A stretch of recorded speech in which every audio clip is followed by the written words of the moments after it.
Title: The Real Life Story of Coco Chanel, A Journey of Fashion, Courage, and Dreams. Hello friends, welcome to our channel. Here, we share real-life stories in clear English to help you listen, learn, and grow your vocabulary. Today's story is about Coco Chanel. She was a poor girl who became a world-famous fashion designer. Her journey was full of courage, struggle, and big dreams. Let's begin the inspiring story of Coco Chanel. Long before the world knew the name Coco Chanel, there was a small girl named Gabrielle Bonheur Chanel. She was born on August 19, 1883, in a poor family in France. Her parents were not rich. They did not have much money, and life was often hard. Her father, Albert Chanel, was a street vendor. He traveled from town to town, selling small goods. He was always moving, always looking for customers, but he could never earn enough to give his family a comfortable life. Her mother, Jean, was a laundrywoman. She worked very hard, washing clothes for other people. Day after day, she carried heavy baskets and stood near hot water. Her hands were always tired, but she kept working because she loved her children. Gabrielle was one of 6 children. Imagine a small house, noisy with brothers and sisters, but also full of hunger and worry. The children often wore old clothes. They did not have toys. Sometimes, they did not have enough food. Life in the Chanel family was not easy. Still, little Gabrielle was different. Even as a child, she had sharp eyes. She noticed how people dressed. She watched women in the market, on the streets, and at church. She noticed how a scarf, a hat, or a piece of fabric could change the way a person looked. She did not know it yet, but one day, these small observations would change her life. When Gabrielle was only 12 years old, something very sad happened. Her mother, Jean, became sick. Years of hard work and poverty had made her weak. One cold winter, her mother died. For Gabrielle, this was a huge loss. She was still a child, but she had to face the reality of life without her mother's love and care. Her father, Albert, could not take care of all the children. He was always traveling, and he did not want the heavy responsibility of raising 6 children. One day, Albert simply left. He abandoned his children. He told them he would go to find work and return soon. But he never came back. Gabrielle and her siblings were left alone, without parents, without a home. For Gabrielle, this was the moment her childhood ended. She learned early that life can be cruel and unfair. She learned that people can leave, even the ones you trust the most. After her father left, Gabrielle and her sisters were sent to an orphanage. This orphanage was run by Catholic nuns. It was a strict place. The walls were gray. The rules were many.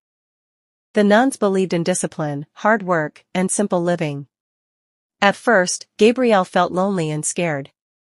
She missed her mother. She wondered why her father had left her. She cried at night in her small bed. But slowly, she began to adjust. Life in the orphanage was not easy, but it taught her some important lessons. The girls wore plain black and white uniforms. There were no bright colors, no fancy dresses. Every day looked the same. But Gabrielle began to notice something interesting. She noticed the beauty of simplicity. The plain black and white became her first lessons in style. Later in her life, she would use these simple colors to design her famous clothes. The nuns also taught Gabrielle how to sew. They gave her needle and thread, and she practiced stitching fabric. At first, it was only small repairs, fixing a tear in a dress, or sewing a button back on a shirt. But Gabrielle was quick to learn. Her hands were steady, and her eyes were sharp. She discovered that she liked sewing. She could take something broken and make it whole again. She could make fabric into something new. This skill, learned in the quiet orphanage, would one day make her world famous. Even in the strict orphanage, Gabrielle's spirit was strong. She was not like the other girls. Many of them accepted their life of poverty, but Gabrielle wanted more. She wanted freedom. She wanted beauty. She wanted to create her own life. The nuns often said she was stubborn. She did not always follow the rules. She liked to dream. She liked to imagine another world, one where she could be someone important, not just a poor orphan girl. At night, when the orphanage was quiet, Gabrielle whispered to herself. She promised that she would not live and die in poverty. She would find a way to rise above it. She did not know how, but she believed deeply that her future would be different. Years later, when Gabrielle was a teenager, she worked for a short time as a singer in a small cafe. She sang cheerful songs to entertain soldiers and workers. Her voice was not very strong, but her energy and charm caught attention. One of the songs she often sang was called Qu'as-tu vu Coco? Which means who has seen Coco, in French. Because of this song, people started calling her Coco. At first, the name was only a stage nickname. But Gabrielle liked it. It was short, playful, and memorable. She decided to keep it. From then on, Gabrielle was no longer just an abandoned orphan girl. She was Coco, a name that would one day shine across the world. By the end of her teenage years, Coco had two things, a skill for sewing and a strong will to create her own life. She was still poor. She was still unknown. But inside her heart, she carried dreams. She did not know that one day she would design the most famous dresses in Paris. She did not know that one day rich women would beg to wear her clothes. She did not know that one day the name Chanel would mean elegance across the world. All she knew was that she wanted something more than life had given her. She wanted freedom. She wanted style. She wanted to be remembered. And so, from the gray walls of the orphanage, a star was quietly beginning to rise. After leaving the orphanage, Gabrielle, now called Coco, was still only a young woman with no money, no family, and no clear future. But she carried two important things inside her, a skill for sewing and a strong desire to change her life. Life outside the orphanage was not easy. She had to find work. She had to survive. At first, she worked as a seamstress in a small town. She repaired clothes for soldiers, farmers, and workers. The pay was very small, but she was thankful for any job that kept her alive. Sometimes, she also sang in cafes, as she had done before. People remembered her playful song, Qu'as-tu vu Coco, and they called her Coco again. The name stayed with her. Even if her voice was not the best, her charm and confidence made her interesting. She was not afraid to stand in front of people. She smiled, she joked, she entertained.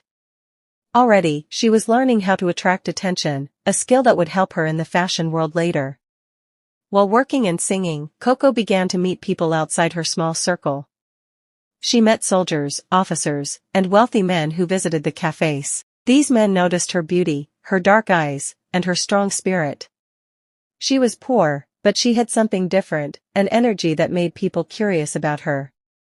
One important man she met was Etienne Balsan, a wealthy ex-cavalry officer. Etienne came from a rich family. He lived in luxury, surrounded by horses, carriages, and beautiful clothes. For Coco, his world was like another planet. Etienne liked Coco's charm and spirit. He invited her to live with him at his estate. Suddenly, Coco moved from poverty to a life of comfort. She was not yet rich, but she was now living close to rich people. She began to observe them carefully. In Etienne's world, Coco saw how rich women dressed. They wore heavy dresses, with tight corsets that pressed their bodies. They wore huge hats covered with feathers, flowers, and decorations. Their clothes were expensive, but they were also uncomfortable. Coco watched them and thought, why must fashion be so heavy? Why must women suffer just to look beautiful? There must be another way. She also noticed how women often depended on men for money, houses, and status. Coco did not want to live like that forever. She wanted her own success. She wanted to stand on her own. During this time, Coco began to design small things for herself. She made simple hats. Instead of adding too many decorations, she kept them plain, elegant, and comfortable. She wore them when she went out, and soon, other women noticed. Some of them asked, "Where did you get that hat? Can you make one for me?" Slowly, Coco discovered that she had a special talent. She could create a new kind of style. Coco's life changed when she started making hats seriously. At first, she made them just for fun, but soon, women began to pay her. Her hats were not like the big, heavy hats of the time. They were simple, light, and fresh. They made women look modern and free. Word spread quickly. Rich women from Paris began to hear about this young woman named Coco who made beautiful, simple hats. They came to see her designs. They liked what they saw. Coco was still living with Etienne Balsan, but she wanted more. She wanted independence. She wanted her own business. Through Balsan, Coco met another man who would change her life, Arthur Boy-Capel. Boy-Capel was an English businessman. He was smart, ambitious, and full of energy. He was different from Etienne. Where Etienne lived in luxury without much ambition, Boy was focused and driven, just like Coco. Coco and Boy quickly grew close. He understood her dreams. He encouraged her to believe in herself. He saw that she was not just a poor girl making hats. He saw that she had the power to build something great. With Boy-Capel's support, Coco opened her first small hat shop in Paris. The shop was simple, but it was hers. For the first time, Coco had a place where her name could grow. In her little shop, Coco worked day and night. She made hats with her own hands. She greeted customers with warmth and confidence. She told them, fashion should be simple. Fashion should be free. Her shop became popular. More and more women came to buy her hats. They loved that her designs were not heavy or old-fashioned. They loved that her hats made them feel young and modern. Soon, Coco was no longer just a girl from an orphanage. She was becoming a fashion designer. But Coco wanted more than just hats. She looked at the heavy dresses women wore and thought, why must we wear these? Why can't women have clothes that are comfortable and stylish at the same time? This question stayed in her mind. She began to imagine dresses without corsets, clothes that allowed women to breathe, walk, and live freely. At the time, this idea was revolutionary. Society believed women had to look a certain way, tight waist, heavy skirts, and large hats. But Coco believed the opposite, women could be elegant without suffering. Every evening, after closing her shop, Coco dreamed about her future. She did not want to stop at hats. She wanted to design an entirely new way of dressing. She wanted to break the old rules of fashion and give women freedom. Her orphanage childhood had taught her simplicity. Her life with rich people had shown her the excess of fashion. Now she wanted to combine those lessons to create something new. Boy-Capel believed in her. He often said, Coco, you are going to change everything. And inside her heart, Coco knew he was right. By the time Coco turned 30, she was no longer just an orphan girl with a needle. She was a designer with a vision. Her hats were famous. Her shop in Paris was successful. And she was dreaming bigger than ever. The world did not yet know it, but a fashion revolution was about to begin. By the early 1910s, Coco Chanel had already made a name for herself with her elegant, simple hats. Her little shop in Paris was growing, and more women were discovering her designs. But Coco was not satisfied with just making hats.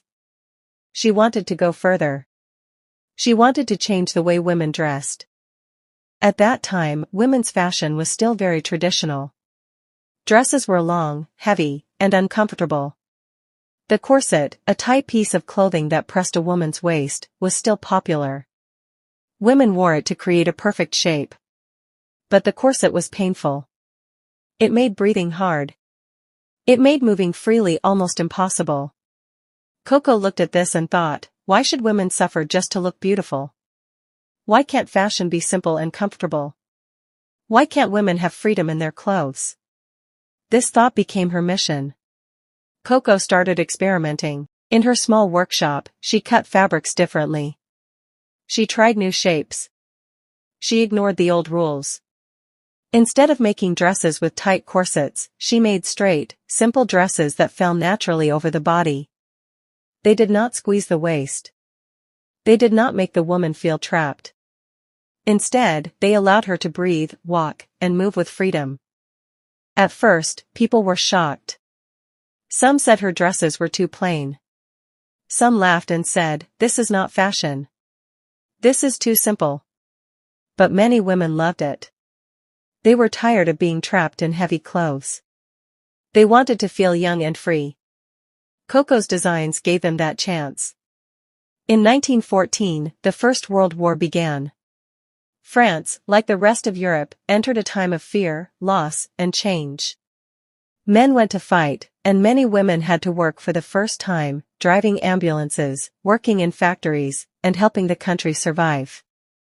Suddenly, women could not wear heavy dresses and corsets. They needed clothes that were practical and easy. Coco Chanel understood this better than anyone. While other designers were still making heavy gowns, Coco created simple skirts, jackets, and dresses that women could wear while working. She used soft fabrics, like jersey, which was usually used for men's underwear. This was a bold move. Nobody else had thought of it. But Coco knew that comfort could also be stylish. Her designs became the perfect answer to the needs of the time. Women started wearing Chanel not just for fashion, but for freedom.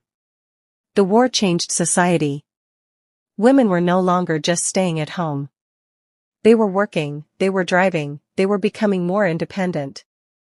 And Coco's clothes matched this new role perfectly. When a woman wore Chanel, she did not look like the old idea of a lady who needed protection. She looked modern, confident, and strong. Coco once said, "I gave women a feeling of freedom. I gave them back their bodies." This was true. For the first time, women could dress not just to please others, but to feel comfortable in their own skin. In the 1920s, Coco created one of her most famous pieces, the little black dress. At that time, black was usually worn only for funerals or mourning. But Coco saw beauty in its simplicity.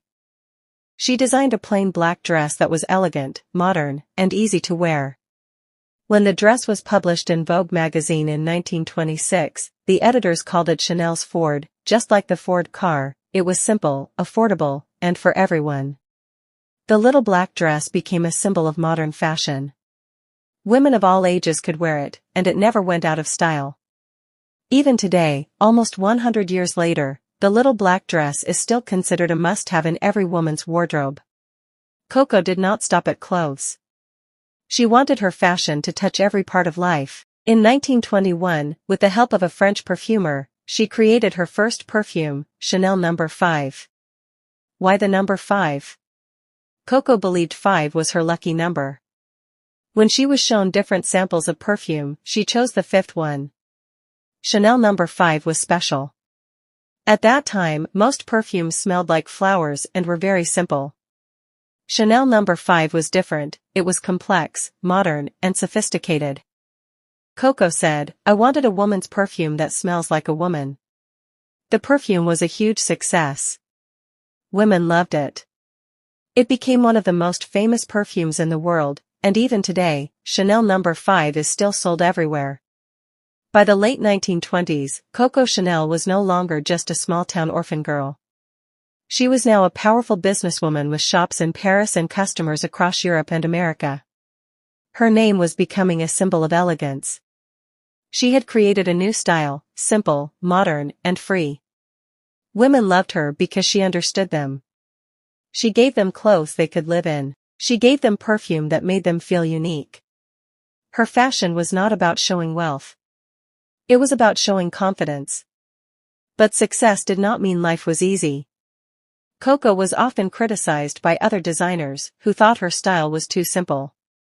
Some men looked down on her because she was a woman in a man's business world. They said she would not last. But Coco did not listen. She kept working, kept creating, and kept believing in her vision.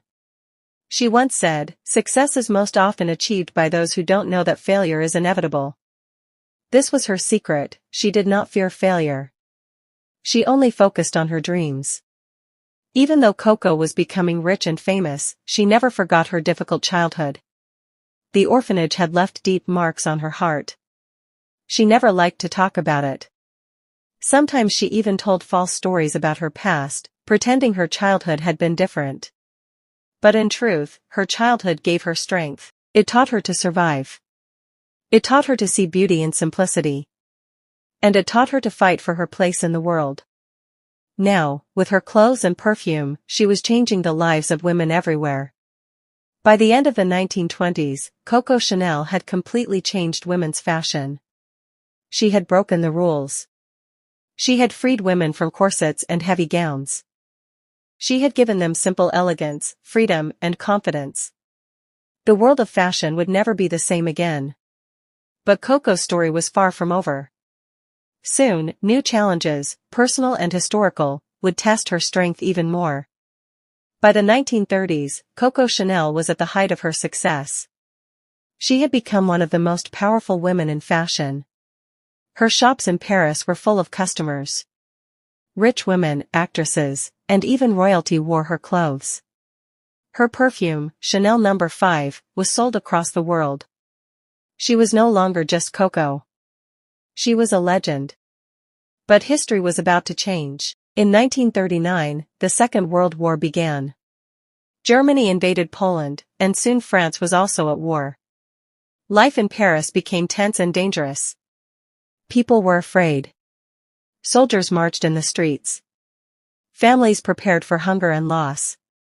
For Coco Chanel, this was the beginning of a very dark chapter. When the war began, Coco made a surprising decision. She closed her fashion house in Paris. Thousands of women lost their jobs. At that time, she said, "This is not the time for fashion." There may have been another reason. In the 1930s, Coco had faced strong competition from other fashion houses, especially from designers like Elsa Schiaparelli. Closing her business may have been a way to avoid financial risk during the uncertain times of war. Still, this decision shocked many people. Paris was the capital of fashion, and closing such a famous house made headlines. Coco disappeared from the fashion stage. In 1940, Germany invaded France. Paris fell under German occupation. The city changed. German soldiers filled the streets. The French people lived under fear and strict rules. Coco continued to live in the Ritz Hotel, a luxury hotel in Paris that was also used by German officers. Living there gave her comfort and protection, but it also created rumors. People whispered, "Why is Coco staying at the Ritz with the Germans?" She had a complicated life during these years.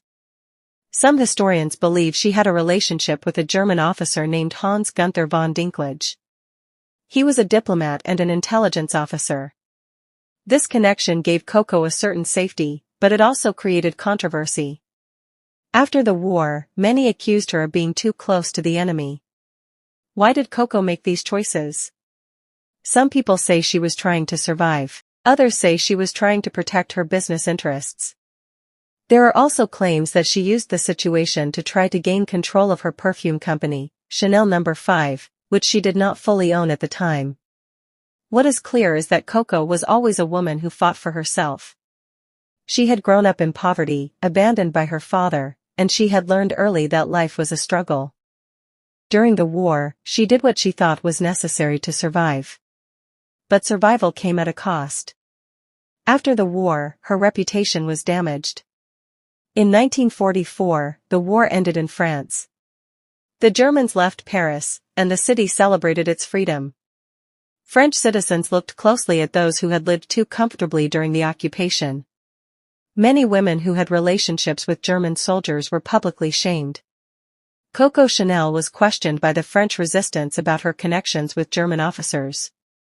She denied being a collaborator, and she was never formally charged. Some say her powerful friends, including Winston Churchill from Britain, helped protect her. Still, the damage was done. The French people turned against her. She was seen as a traitor by many. Her fashion house was closed, and her name, once a symbol of elegance, was now whispered with suspicion. For Coco, this was one of the lowest points of her life. After the war, Coco left France. She moved to Switzerland, where she lived quietly for almost 10 years. She was no longer the queen of Paris fashion. She was a woman in exile, remembered more for her war scandals than for her designs. In Switzerland, Coco lived with comfort, but she was not happy. She missed the excitement of Paris. She missed the work, the energy, and the challenge of fashion. She often looked in the mirror and thought, am I finished? Is this the end of Coco Chanel? For many people, yes. They believed she was gone from fashion forever. During these quiet years, Coco often thought of Boy Capel, the great love of her life. Years earlier, in 1919, Boy Capel had died in a car accident. Coco had never fully recovered from that loss. She once said, in losing Capel, I lost everything. What followed was not a life of happiness. Even as she built her empire, even as she grew rich and famous, she always carried this sadness. In Switzerland, with little work to distract her, the memories of Boy Capel came back strongly. They reminded her of who she was, and of the dreams they once shared. But Coco was not a woman who accepted defeat easily. Even in her 60s, she still had fire inside her. She watched the new fashion trends in Paris. Designers like Christian Dior had become popular. Dior's style, known as the new look, was the opposite of Chanel's. It had tight waists, big skirts, and a return to old traditions. When Coco saw this, she grew angry. She said, Dior does not dress women. He upholsters them. She believed women deserved freedom, not cages of fabric. She believed her vision was still right. Slowly, an idea began to form in her mind. Perhaps she was not finished. Perhaps she could return to Paris. Perhaps she could once again change fashion. By the early 1950s, Coco Chanel was preparing for a comeback. She had been silent for more than a decade. Many thought she was too old. Many thought her time had passed. But Coco was ready to surprise the world once again. In the early 1950s, Coco Chanel was already in her 70s. Most people believed her time in fashion was finished. She had closed her house during the war. She had lived quietly in Switzerland for years. New designers like Christian Dior had taken the spotlight. Paris was full of fresh names, and the fashion world seemed to have moved on. But Coco was not a woman who accepted silence. She had fire in her heart. She believed that fashion had lost its way. Dior's new look was popular, with tight waists, heavy skirts, and a return to the old idea that women should look delicate and decorative. To Coco, it felt like a step backward. She said loudly, fashion is not something that exists only in dresses. Fashion is in the sky, in the street. Fashion is in the way we live, in what is happening around us. In her eyes, Dior's clothes were beautiful but not practical. They did not match the modern world. Women were working, driving cars, and building new lives. They needed freedom, not cages of fabric. And so, Coco decided, it was time to return. In 1954, Coco Chanel announced that she would reopen her fashion house in Paris. The news shocked the fashion world. Some people laughed. She is too old, they said. Her time has passed. The world does not want Chanel anymore. But Coco did not listen. She worked day and night, sketching designs, choosing fabrics, and preparing her new collection. She was determined to prove that her style was still alive, and still necessary. Her comeback was not just about fashion. It was about pride. It was about reclaiming her name after the scandals of the war. It was about showing the world that Coco Chanel was not finished. In February 1954, Coco presented her first collection after more than a decade of silence. The room was full of journalists, critics, and buyers. Everyone was curious. What would Coco show? Could she still surprise the world? When the models walked out, the audience saw simple, elegant suits made of tweed fabric. The jackets were short and boxy, with clean lines. The skirts were straight, not wide. The colors were soft, beige, navy, and black. On the models' feet were comfortable two-tone shoes. Around their shoulders hung simple chains with handbags. It was classic Chanel, practical, elegant, and free. But the French critics were cruel. They called the collection boring. They said Chanel's time was over. Some even mocked her age, saying she was trying to bring back old ideas. Coco was hurt, but she did not give up. Something surprising happened. While the French press criticized Coco, the Americans loved her collection. American women were tired of Dior's heavy skirts. They wanted something simpler, easier, and more modern. They saw Coco's suits as fresh, elegant, and perfect for working women. American magazines praised her. American buyers filled their orders. Slowly, Coco's comeback grew. Her designs crossed the Atlantic, and soon, women in New York, Chicago, and Los Angeles were wearing Chanel suits. What France rejected at first, America embraced with excitement. One of Coco's greatest creations during her comeback was the Chanel suit. It was made of soft tweed fabric, with a collarless jacket and a straight skirt. It looked simple, but it was perfectly designed for movement and comfort. The Chanel suit became a symbol of independence. It was worn by powerful women, politicians, actresses, and business leaders. Jacqueline Kennedy, the First Lady of the United States, famously wore a pink Chanel suit in the 1960s. With this one design, Coco once again changed fashion. She showed that elegance could be strong. She gave women clothes that matched their new roles in society. Coco also introduced the Chanel 2.55 handbag, named after its launch date in February 1955. It had a long chain strap, so women could carry it on their shoulders and keep their hands free. At that time, most handbags had to be held in the hand, which was less practical. The Chanel handbag quickly became a symbol of luxury and freedom. Women loved it because it was stylish and useful at the same time. She also designed the two-tone shoe, a beige shoe with a black toe. The black toe made the foot look smaller, and the beige color made the leg look longer. It was clever, elegant, and comfortable. These designs, like her clothes, were simple but revolutionary. Coco's comeback was not easy. She was older, and the fashion world was full of young designers.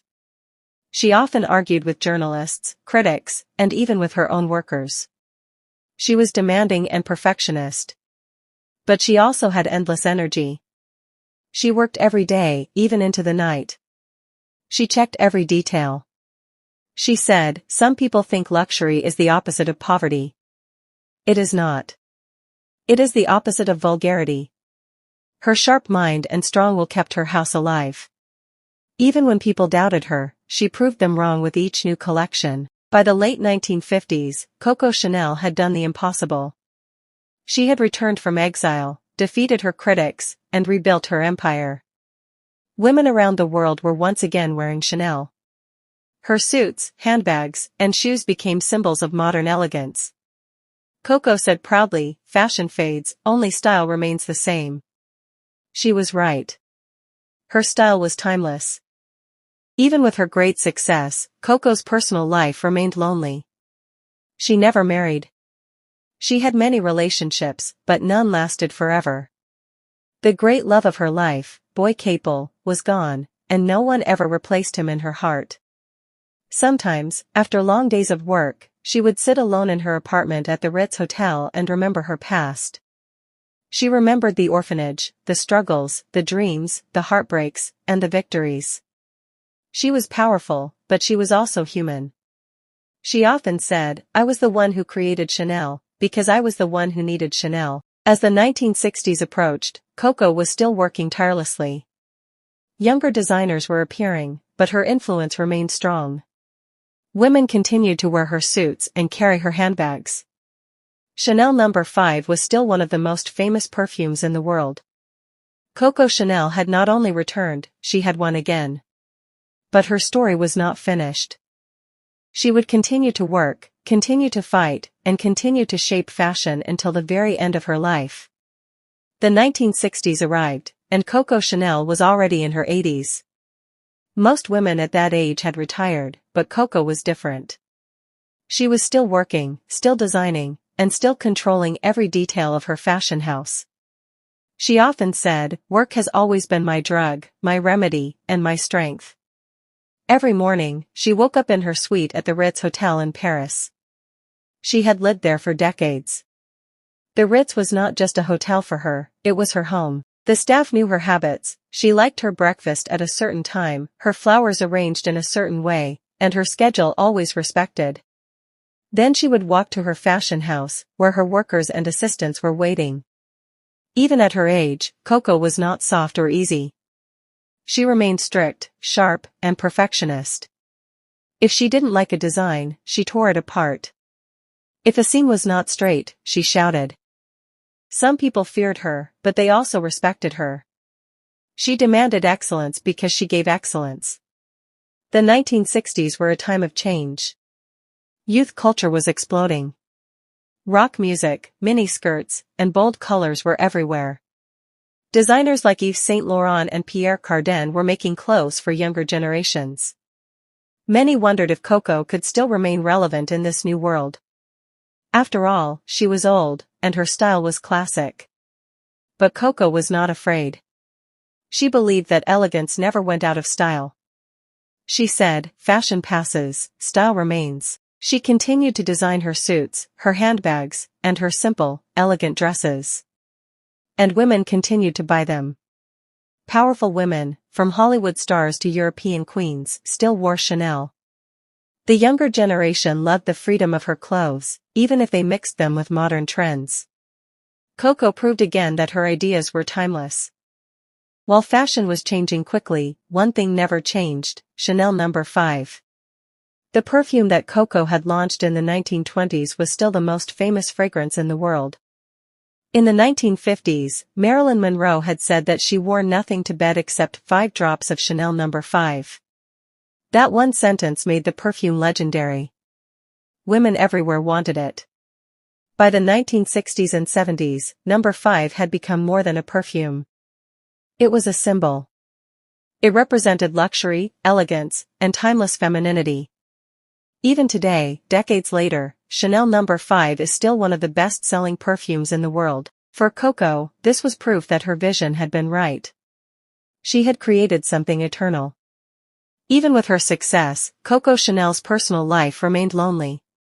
She never married. She never had children. Her lovers had come and gone, but none stayed forever. The one true love of her life, Boy Capel, had died long ago. Coco often remembered him, and some say she never truly recovered from his loss. She sometimes told friends, "He is the only man I ever loved." At night, in her Ritz apartment, Coco sat alone. She read books, arranged her jewelry, and thought about her past. She was surrounded by beauty, but she was also surrounded by silence. Her empire was vast, but her heart often felt empty. On January 10, 1971, Coco Chanel was 87 years old. That morning, she woke up at the Ritz and went about her usual routine. She prepared to work, as she always did. But she was tired. She told her maid, "You see, this is how one dies." Later that day, Coco Chanel passed away in her room at the Ritz. She left the world quietly, with dignity, just as she had lived. The news of her death spread quickly across Paris, then across the world. Newspapers called her the woman who changed fashion forever. Designers, models, and ordinary women all mourned her. Her funeral took place at the Church of La Madeleine in Paris. The pews were filled with the biggest names in fashion. Her models, wearing her classic suits, sat in the front rows. On Coco's coffin were white flowers, her favorite. It was the end of an era, but the beginning of a legend. Coco Chanel was gone, but her influence remained alive. She had not only created clothes, she had created a way of life. She had freed women from corsets, from heavy skirts, from the idea that they had to suffer to look beautiful. She gave them trousers, little black dresses, handbags with chains, and perfumes that lasted forever. She gave them elegance and freedom. Her fashion house continued to grow after her death. Designers like Karl Lagerfeld later took her vision and carried it into the future. The double C logo became one of the most powerful symbols in fashion. Today, Chanel is still one of the most luxurious and respected brands in the world. Coco once said, "I want to be part of the future." And she achieved it. Even decades after her death, women still wear Chanel suits, carry Chanel handbags, and spray Chanel No. 5. Her style is eternal. When people think of Coco Chanel, they remember more than just fashion. They remember her courage, her independence, and her spirit. She rose from an orphanage to become a queen of fashion. She faced poverty, criticism, scandal, and loss, but she never gave up. She was difficult, yes. She was strict and often lonely. But she was also brilliant, visionary, and unforgettable. Her words still inspire people today. The most courageous act is still to think for yourself. Aloud. Luxury must be comfortable, otherwise it is not luxury. A girl should be two things, who and what she wants. These words are not just about fashion. They are about life. They remind us that confidence, courage, and authenticity are the real keys to beauty. Coco Chanel was more than a designer. She was a revolution. She taught the world that simplicity is powerful, that elegance is freedom, and that true style never dies. Her journey from a poor orphan to the most famous designer in the world is a story of resilience and vision.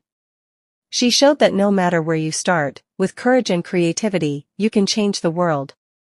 And so, even though Coco Chanel left the world in 1971, she never truly disappeared. She lives on in every little black dress, in every tweed suit, in every bottle of Chanel No. 5. Her spirit still walks the streets of Paris, in the sky, in the air, and in the style of every woman who dares to be herself. Coco Chanel passed away in 1971, but her story did not end there. In fact, her story continued to grow after her death. She became not only a memory but also a symbol. Today, when we think of Coco Chanel, we think of more than just fashion. We think of a woman who changed the way people live, dress, and dream. Her life was not easy. She was born poor, abandoned by her father, and raised in an orphanage. She faced loneliness, heartbreak, and criticism. Many people doubted her, laughed at her, and even hated her. Yet, she transformed all of that pain into strength. She created beauty out of struggle. She turned her wounds into wings. That is why her story still matters. It is not only about clothes. It is about courage. Coco Chanel's fashion was more than fabric and thread. It was a revolution. Before her, women were trapped in heavy dresses, tight corsets, and uncomfortable shoes. They were expected to be delicate, fragile, and silent. Coco gave them freedom. She created trousers for women, simple suits, and dresses that allowed them to move, work, and breathe. She removed the chains of fashion and replaced them with comfort and elegance. She proved that beauty and practicality can live together. She showed that elegance is not about money or decoration, but about simplicity and style.